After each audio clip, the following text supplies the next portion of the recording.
certo?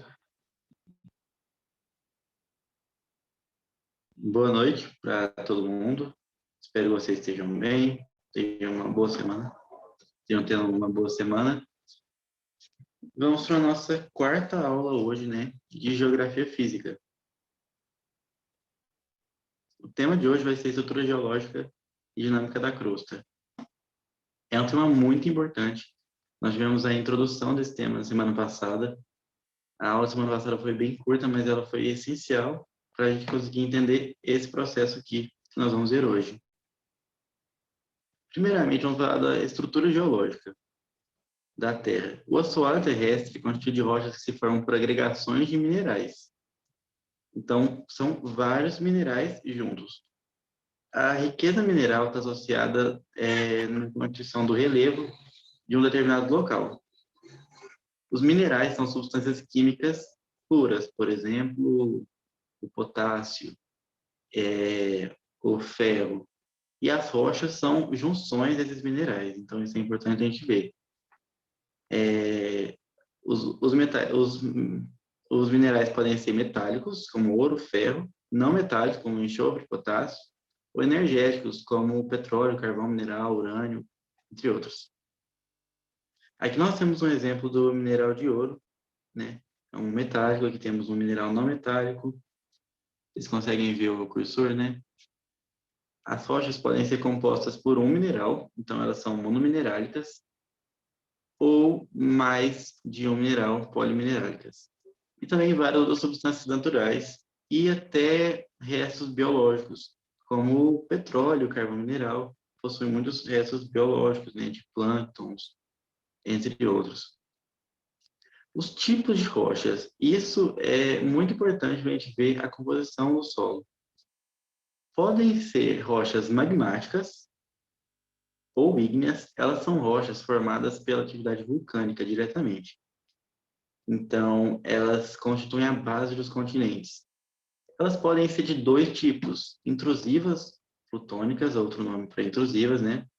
Ou extrusivas. As intrusivas, elas vão ser formadas dentro do manto. Então, ela vai ser formada antes de chegar na superfície da Terra. Já as extrusivas vão ser formadas depois da erupção, vão ser formadas já na superfície da Terra. Um exemplo de uma rocha magmática intrusiva é o granito, está aqui no canto superior esquerdo, e uma extrusiva, o basalto, essa preta aqui. Outro tipo de rocha que nós vamos ter são as rochas sedimentares ou estratificadas. Elas são formadas pelo acúmulo de partículas animais ou vegetais mais comuns da Terra. Então, são as rochas que a gente mais vê por aí, né? E elas são formadas pela sedimentação de diversas outras rochas. Podem ser tanto outras rochas sedimentares, rochas magmáticas, também podem ser constituídas por outros materiais sem ser minerais, como vida e outras matérias químicas. Por exemplo, aqui nós temos, onde eu estou apontando, um exemplo de um arenito. Arenito vai ser uma rocha sedimentar dendrítica. O que isso significa? Quando ela é composta por fragmentos de rocha, certo? Aqui nós temos um exemplo de evaporito. O evaporito, se ele é polido, ele fica mais transparente, mas ele natural é assim. É um exemplo de rocha sedimentar química, quando é composto tanto por sedimento quanto por precipitação química. Os evaporitos acontecem em lagos salgados, certo? Com agregação de calcários. E aqui nós temos um calcário coralígeo, que é um calcário formado por corais, né? Nos recifes de corais. Então, é uma rocha sedimentar orgânica. Então, nós temos a dendrítica, formada por sedimentos de rocha, química, formada por precipitação química, e orgânicas, formadas por outros organismos vivos. Nós também temos as rochas metamórficas, que são rochas que eram outras, tanto sedimentar quanto magmática, mas que pela pressão e temperatura se transformou em outro tipo de rocha. Nós temos aqui alguns exemplos, né? Temos o granito, que em altas pressões e altas temperaturas transforma em gneiss, o arenito, que vira o quartzo, e o calcário, que se transforma em mármore. Essas rochas passam por um ciclo. Né? Vamos começar aqui pela erupção, que é a rocha magmática a primeira a ser formada. Então, o resfriamento do magma vai formar uma rocha magmática. Essa rocha magmática vai se sedimentar pela erosão química ou física, ou seja, por chuva, temperatura, né? E esses sedimentos vão se juntar em uma rocha sedimentar ao longo de milhares de anos. A rocha sedimentar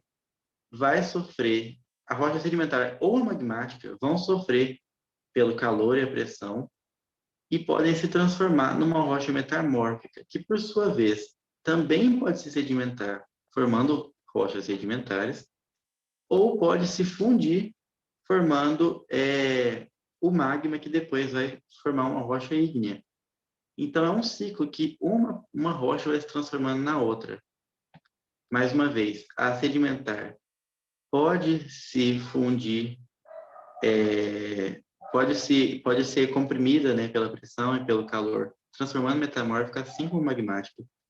A metamórfica pode se fundir formando a magmática, e a magmática e a metamórfica podem se sedimentar, formando uma rocha sedimentar. Certo? Vocês estão acompanhando? Se eu estiver indo muito rápido, vocês podem me falar qualquer pergunta que surgir no meio da aula, como eu sempre falo. Agora, vamos falar sobre a relação das rochas com a estrutura geológica. O assoalho terrestre, ou seja, a crosta, é formado por 3 estruturas rochosas.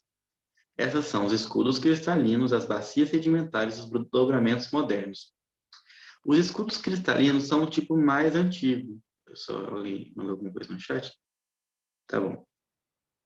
Os escudos cristalinos são os mais antigos. Elas são formadas desde a primeira erupção, né? Então, nós tivemos a consolidação do magma em rochas magmáticas, né? E essas rochas, ao longo dos milhares de anos, foram resfriando, e esse resfriamento foi produzindo gases. Esses gases formaram a atmosfera terrestre. Com a atmosfera terrestre, nós tivemos a ocorrência de chuvas, né? Que vão erodir essas rochas magmáticas, os escudos cristalinos, formando as bacias sedimentares. O que vai acontecer? Então, temos lá o magma consolidou e resfriou, formou gases, que virou atmosfera, fez chuvas. Essas chuvas vão corroer, assim, entre aspas, essas rochas magmáticas e vão levar elas, vão arrastar, carregar elas para aqueles lugares de depressão, aqueles lugares mais baixos. Lá, esses sedimentos vão se juntar e se consolidar em bacias sedimentares. Ou seja, vão formar as rochas sedimentares. Outro tipo de estrutura rochosa são os dobramentos modernos. Tanto os escudos cristalinos quanto as bacias sedimentares podem sofrer ações de forças tectônicas. Principalmente do período terciário para cá, né? Ou seja, são muito recentes, se vocês lembram da última aula. O período terciário foi mais recente, não foi no pré-cambriano, foi bem mais atual. Por isso chamamos de dobramentos modernos, porque esses escudos cristalinos e bacias sedimentares, ao sofrer essa ação das forças tectônicas, elas vão formar montanhas, cadeias montanhosas, por causa do enrugamento da crosta que vai haver nesses encontros de placas tectônicas. Certo? Aqui nós temos um esquema, né, de mais ou menos como é um escudo cristalino. Por ser muito antigo, ele foi sendo muito erodido, então eles possuem formas mais arredondadas, né? As bacias sedimentares são pedaços desses escudos cristalinos que foram sendo carregados pelas chuvas, e os dobramentos modernos são enrugamentos mais recentes, por atividade tectônica.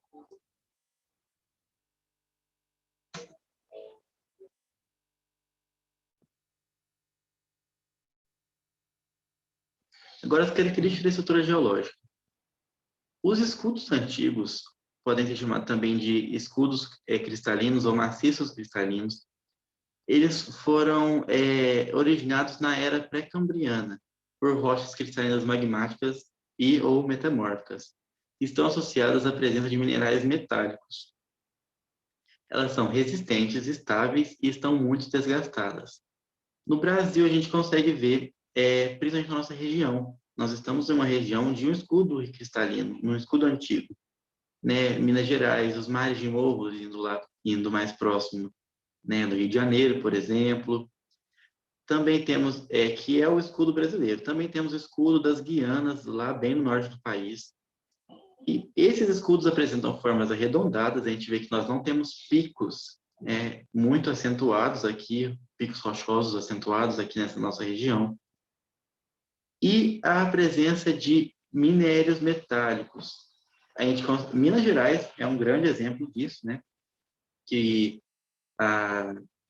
toda a colonização veio para o sul, saiu do Nordeste, veio mais para o sul do Brasil, justamente por causa da grande abundância de minerais metálicos aqui nas Minas Gerais, principalmente ferro. Atualmente nós temos lá em Araxá, por exemplo, Belo Horizonte também, muito ferro. Bacias sedimentares. Também temos no Brasil, inclusive a maior parte do território brasileiro é composto por bacias sedimentares e eles estão relacionados a combustíveis fósseis. Então, lugares que temos as bacias sedimentares, nós podemos ter gás natural, nós podemos ter petróleo, carvão, mineral, xisto. Então, no Brasil, nós temos apenas escudos cristalinos, que nós conseguimos ver aqui em verde, né? Aqui nós estamos mais ou menos aqui. Aqui temos o escudo das Guianas, aqui o escudo brasileiro. E temos também as bacias sedimentares, temos a principalmente aqui do Amazonas, a centro-brasileira, aqui no sul. Então, só temos esses dois tipos no Brasil. Porque o Brasil está no centro de uma placa tectônica, ou seja, não há encontro de placas. O encontro de placas é o que vai gerar dobramentos modernos, que são formadores de cadeias montanhosas, né? Então, como são encontros de placas, além das cadeias montanhosas, vão ter atividade vulcânica e frequentes terremotos. Agora vamos falar da deriva continental. Em 1915, Alfred Wegener foi o primeiro a defender a existência da Pangeia, porque ele, olhando o planisfério, o mapa do mundo, ele percebeu que os continentes pareciam se encaixar. A gente consegue ver que não parece que a América do Sul se encaixa aqui na África. Aqui temos uma ilha, não dá para ver aqui, né? Mas a Nova Guiné parece encaixar bem na Austrália, que parece que, por sua vez, encaixar aqui, América do Norte, Europa. Então, ele percebeu isso, que parecia que o mundo se encaixava muito bem. Então, provavelmente, todo o planeta constituía um continente apenas e um grande oceano, né? Então, ele deu o nome de Pangeia a esse grande continente. Pangeia, Pan, todos, Geia, terra. Então, toda a terra estava nesse continente enorme. Mas ele não tinha evidências científicas para comprovar essa teoria dele, então essa teoria foi esquecida por muito tempo.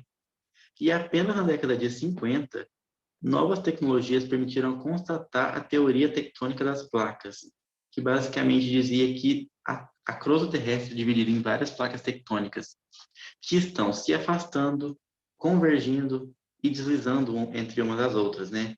E isso fez perceber que realmente a teoria da Pangeia é bem plausível. A principal descoberta que fez as pessoas, os cientistas da época, constatar isso, da existência da possível Pangeia, foi que eles perceberam no assoalho oceânico.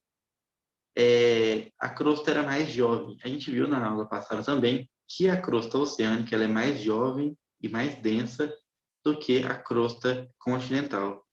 Ou seja, o oceano foi formado há menos tempo. Por isso que existe essa possibilidade de ter sido formada a Pangeia muitos e muitos milhares de anos atrás.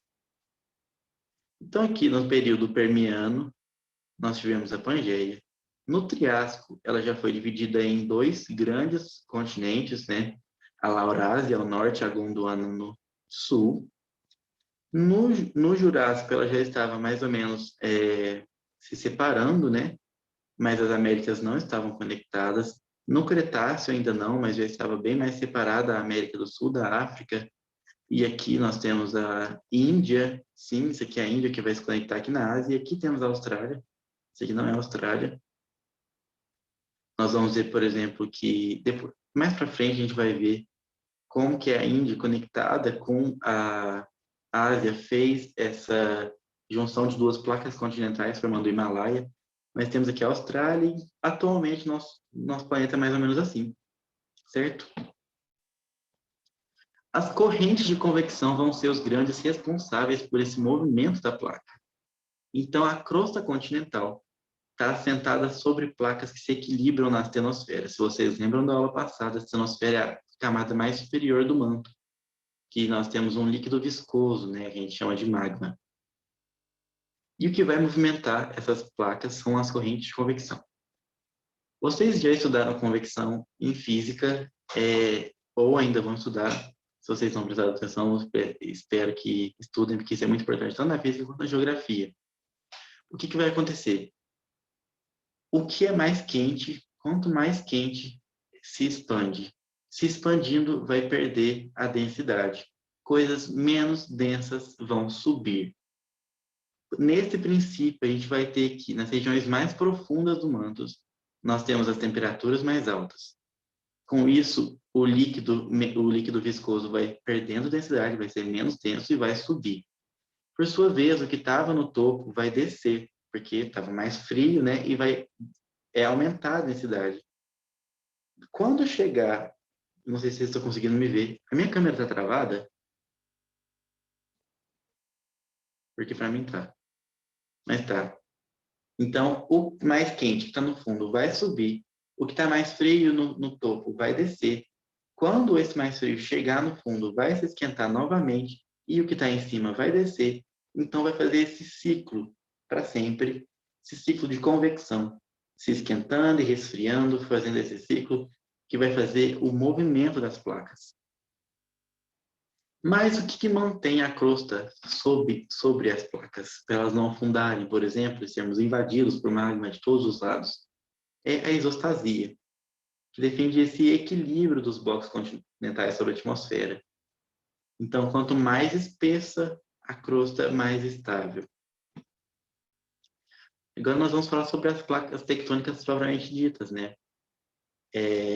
Elas possuem 3 tipos de limites, que são os divergentes, os transformantes e os convergentes. Essas são as placas tectônicas do globo.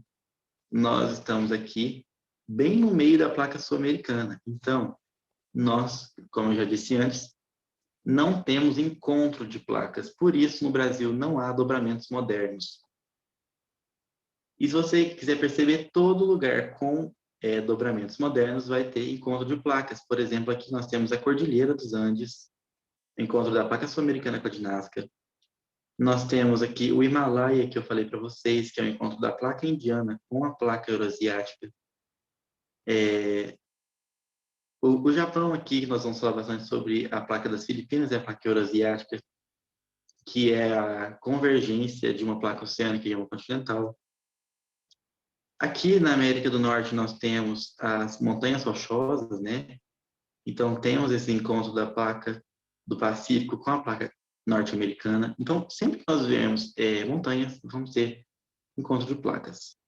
Atividade vulcânica e terremotos, a mesma coisa. Os limites das placas tectônicas. Só vou ver que horas são. Elas podem ter limites divergentes, quando ocorre um distanciamento entre as placas. Aqui nós vemos esse exemplo aqui. As placas estão se afastando, 2 placas estão aqui, elas vão se afastar, certo? Quando elas se afastam, o magma que está aqui embaixo vai subir e vai formar uma nova crosta oceânica. Então, esse afastamento vai criar uma nova crosta oceânica justamente por esse movimento horizontal de afastamento. Um exemplo muito importante de limite divergente é no meio do Oceano Atlântico. Vou voltar aqui para vocês verem que a placa sul-americana A placa sul-americana e a placa africana, estão vendo as setinhas aqui? Estão se afastando. A placa caribenha e a placa euroasiática também estão se afastando. Então, nessa região de afastamento das placas tectônicas, nós vamos ter a divergência, né? Com essa divergência, vai surgindo a dorsal mesoatlântica. O que é a dorsal mesoatlântica? É crosta nova oceânica. Pode ser que daqui a milhões e milhões de anos seja formado um novo continente aqui, porque vai chegando magma e vai subindo, né? Nós já temos algumas ilhas nessa região, então pode ser que isso aconteça daqui a muitos milhões de anos, né? Nenhum de nós estaremos vivos para ver isso acontecer. Temos também, além dos limites divergentes, os limites transformantes, que são limites que deslizam assim, olha. Tá vendo? As duas placas, elas vão deslizar uma outra, não vão nem convergir, nem divergir, elas vão deslizar apenas. Elas vão ocasionar as falhas transformantes. E tem terremotos muito frequentes nessas áreas. Um exemplo de uma falha transformante é a falha de Santo André, na Califórnia. Aqui temos como acontece, né, a transformação, e que temos o exemplo da falha de Santo André, também conhecida em inglês como falha de San Andreas. É justamente isso. As placas tectônicas foram se arrastando uma na outra e fez com que a crosta se deformasse dessa forma.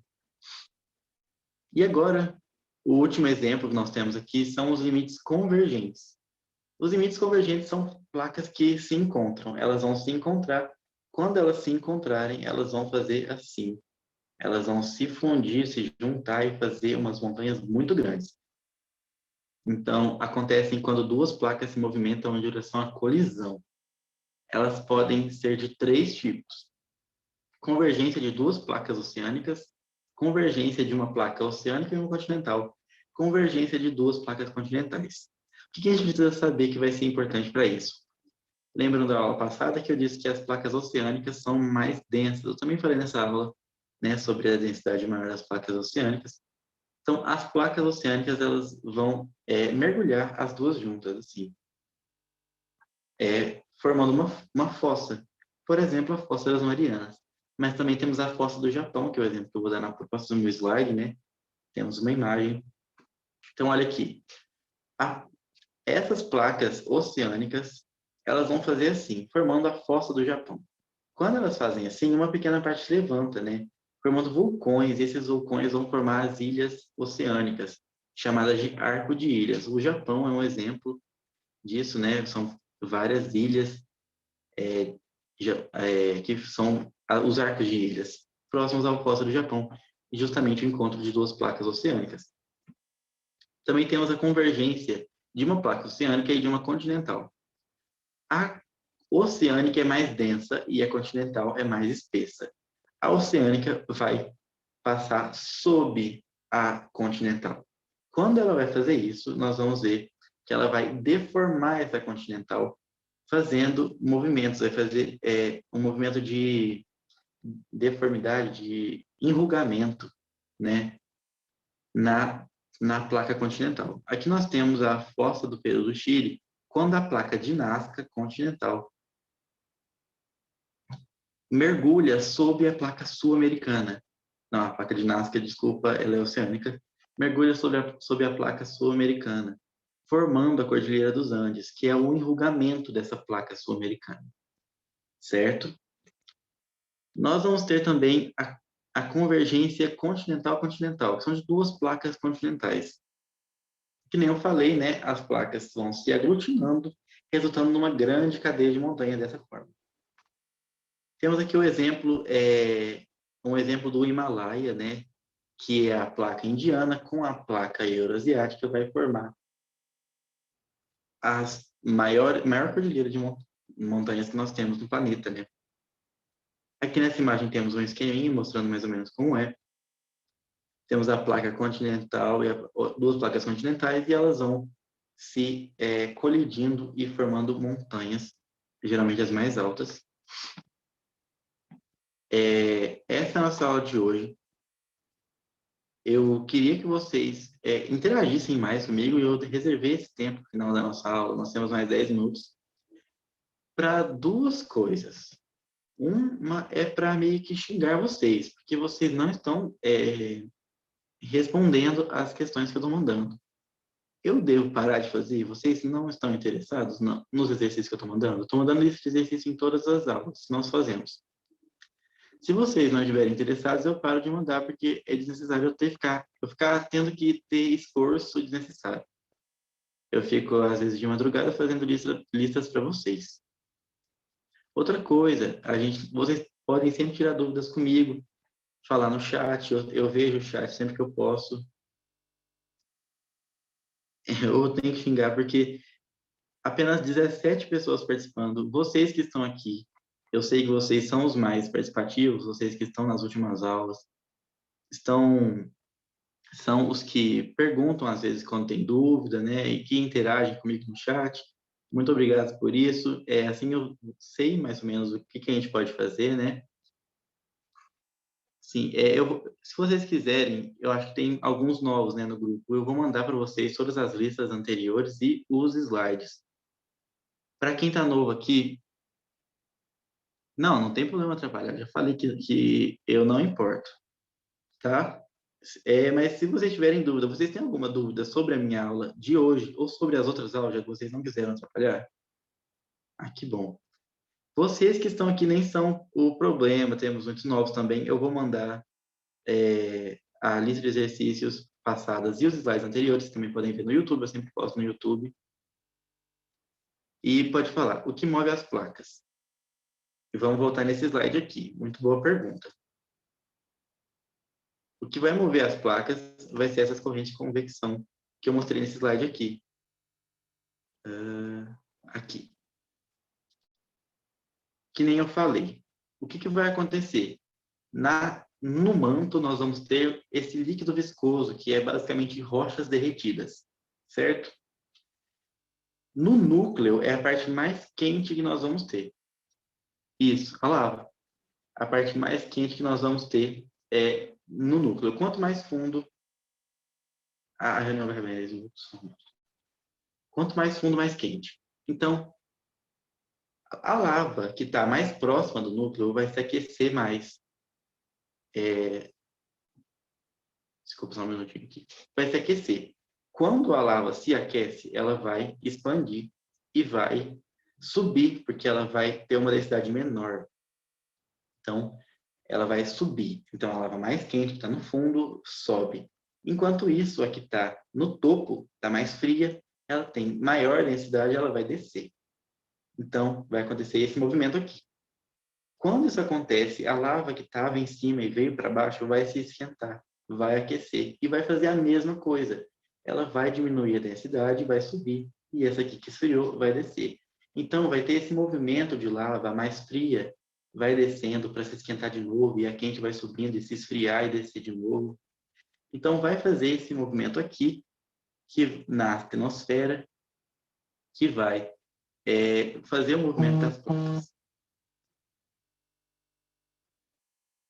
Tudo certo? Você conseguiu entender? Quer que eu explique melhor? Certinho. Então, que bom que vocês estão fazendo atividade, mas vocês sabem por que temos apenas esse pico de 20 participantes? Porque temos mais de 100 inscritos no cursinho e pouquíssimos vêm. Será que é por causa do horário? Minha aula é meio tarde mesmo, né? Isso. Muvuca toda de lava que move no continente.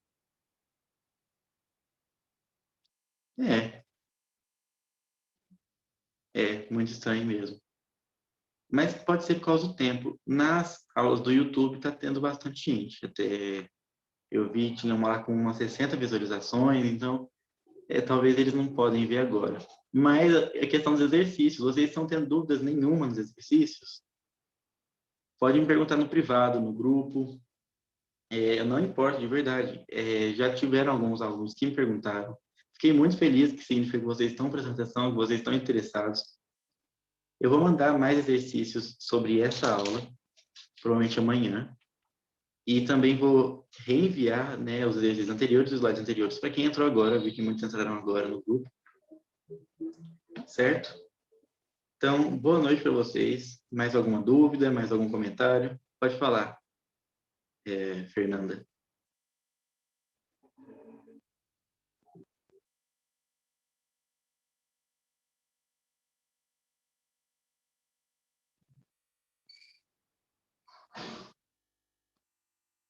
Eu já vou parar a gravação. Uhum, sim. É um movimento constante.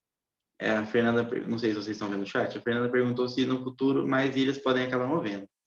Sim, na verdade, não só as ilhas, quanto todos os continentes. Eu vou mostrar aqui para vocês.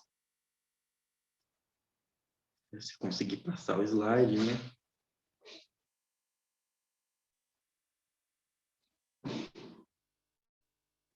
Aqui as placas tectônicas. A Terra inteira está em constante movimento, mas esse movimento é tipo 1, 2 centímetros por ano e até é muito, muito enorme. Sim, provavelmente vai voltar, né? Porque era assim, tudo junto. Aí foi separando e provavelmente vai dar a volta e juntar de novo. Um exemplo que eu posso dar para vocês é que a América do Sul e a África estão se separando mais ou menos 1,5 centímetros por ano. Então, a cada ano nós somos mais distantes da África. Enquanto isso, a placa norte-americana e a eurasiática está se aproximando. Então, o Alasca, aqui nos Estados Unidos, está cada ano 2 centímetros mais próximo da Rússia. Muito interessante isso, né? Então, é um movimento constante que demora milhões de anos. Sim, o Olá Pangeia 2. Demora milhões de anos, realmente é muito pouco. Sim, África Rebelde. Então, isso acontece com o mundo inteiro, não apenas com as ilhas, certo? É um movimento constante e muito demorado. Mais alguma pergunta sobre a aula de hoje? Sim, vai ser interessante, mas muito, muito, muito no futuro. Nem os seus trisnetos vão ver. É milhões de anos mesmo. Mais alguma dúvida?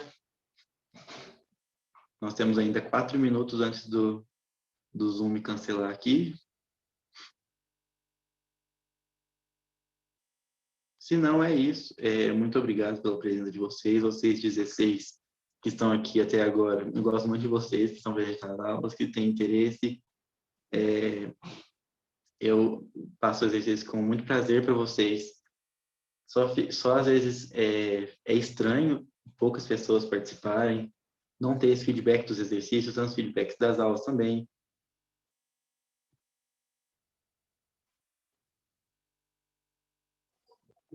Sim,